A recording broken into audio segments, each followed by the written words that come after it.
Yes, indeed. So, in the last couple of videos, I believe we've been talking about event handlers in React. All we have to do is find some element that we want to watch for and then add a props to it.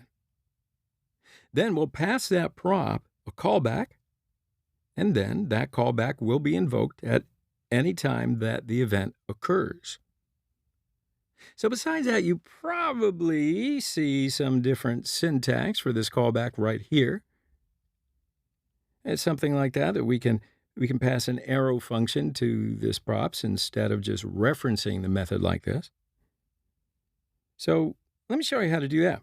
So I'm going to remove this, and I will put this function right here, and then pass the event object as an argument to it. And we will say again, console log event target value. And I'm just going to remove this method right here. Okay, so now we can save it and go back to our browser and test it. I'm going to type something, and you can see that it is working just as it was before. Okay, so now we're going to continue talking about event handlers. So inside of our search input component, we have created an uncontrolled form element. In particular, this input right here is an uncontrolled form element. Capiche?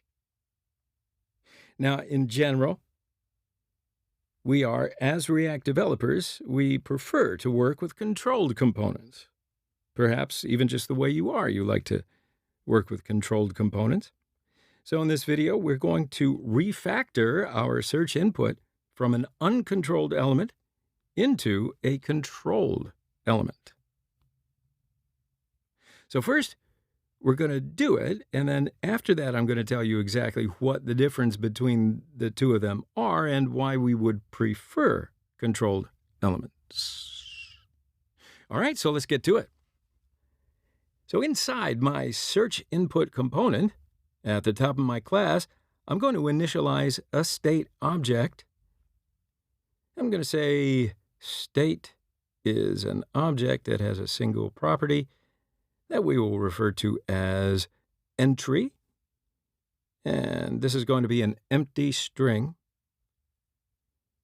Then inside of here, I will say this dot set state entry is going to be the event target value. Okay, so right now we are initializing our state, and it has a single property called entry that starts off as an empty string. You see where we're going with this, right? And then every single time a user types inside that input, we're going to update our state.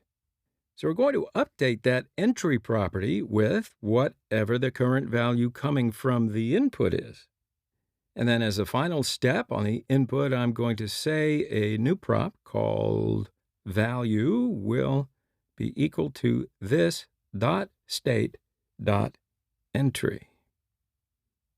All right, so I'm going to save this file, flip back over to the browser, and we're going to see that our components still work the same way as it did before, just the way we want them to. Perfect. So let's type something.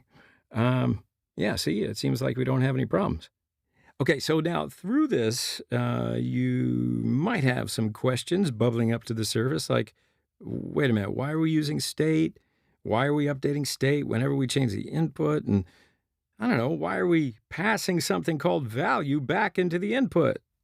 Well, don't worry about that. In the next section, we're going to talk about all of that, and we're going to discuss exactly what the differences are between uncontrolled and controlled elements are. So take a break right here, give your brain a rest. I'll see you on the other side.